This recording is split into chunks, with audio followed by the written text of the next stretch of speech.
It's now officially November, and I miss my time with you all, so I thought I would take a minute or two and share a little October retrospective of my workings from October 30th and 31st, the focus of which was hope, healing, and abundance. My name is Kayla Alyssa. Welcome, my wayward witches, to Sacred Space. This video will have a very different feel. I allowed natural light or darkness to set the mood so you could experience it as I did.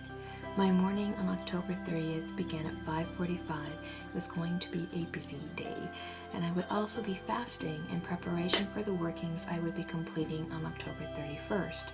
So after a little cleansing of my personal body temple, ending as always with a blackthorn ritual mist, I administered to my mom's care, and my day began in the ritual apothecary. When fasting or preparing for ritual, I like to work with tea magic, tinctures, and elixirs to nourish body, mind, and spirit, keep hydrated, and begin realigning my energies from the inside out with the energies of the workings I have planned. On this particular morning, I'm calling on the spirits of land, the forest that my soul calls home, to provide grounding, protection, and energy that I need. To aid the tea in its workings, I'm calling in additional plant spirit allies. You may notice that I first placed a sugar skull in the bottom of the mug. Depending on my working, the sugar skull represents wisdom and knowledge, either connecting to my own higher self, shadow self, or the boss witch that needs to walk or talk, or ancestors of bloodline and spirit. The elixir that I added is my journey elixir, which I will use to anoint the third eye of the sugar skull, turning it into a vortex and spirit home, connecting me through the veil with my actions today and preparing my home for intense workings, which will be guided by and blessed by my ancestors of all realms. For personal support, I also added some of my favorite homemade tinctures. Chaga is an adaptogen that very much grounds me in the moment and helps calm a worried mind.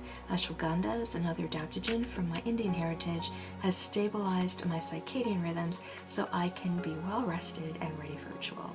And motherwort and linden flower are emotional support through trying times. All in all, this tea and its allies will help stabilize and align body, mind, and soul. But before anything and everything can begin, it's time to awaken the ancestors of blood, land, and spirit in morning ritual.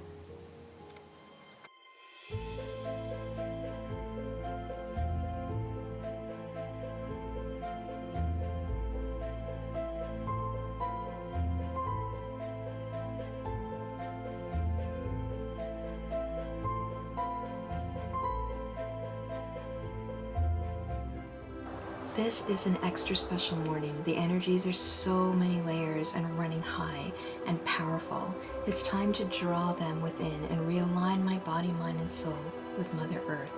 While the tea has fortified and stabilized my worried mind this morning, it's a walk down to the water's edge that will help me build my energy.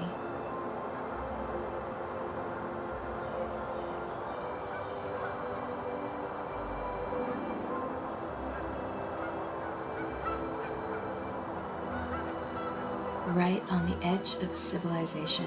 That's what it feels like when I head down to the Rouge River. This morning my companions are a lantern to guide my way, my drum, the birds, and the remnants of the morning mist rising from the riverbed. I'll give you a moment or two to enjoy it, as I did.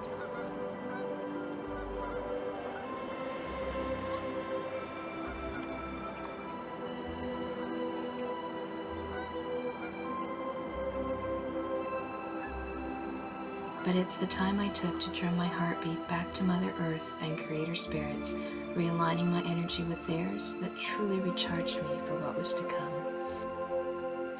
In my family's tradition, before any major workings are done, and definitely seasonally, you begin with clearing your entire house, not just sacred space, of old energy, bringing in new intentional energy, and sealing the space of protection. There are various ways that you can do this, and I'll discuss a few of them throughout this video. One example is the use of herbal washes. In my store, I refer to them as mists, temple mists for body and altar. If there are individuals in your home sensitive to smoke, this is ideal. The main goal is to start with something that cleanses and clears your space and end with something that seals and protects it. I also recommend a third step in the middle. When you clear space out, nature abhors a vacuum and will try to fill it. So I will often fill that space with the type of energy I wish to call in for the new year, season, lunar cycle, etc. In this case, with all that's happening, I called on both abundance and then sealed with protection. But I won't bore you with the entire video of me cleaning. Suffice it to say, all windows, doors, mirrors, and surfaces were cleared, cleaned, and charged, and then sealed with protection. In addition to the mist, I will generally smoke cleanse the walls and altar tops, and the floors would get a salt treatment as well. This is done by using my clearing and then protecting salt on the carpet, usually in the form of a power symbol, then sweeping it throughout the space and vacuuming it up.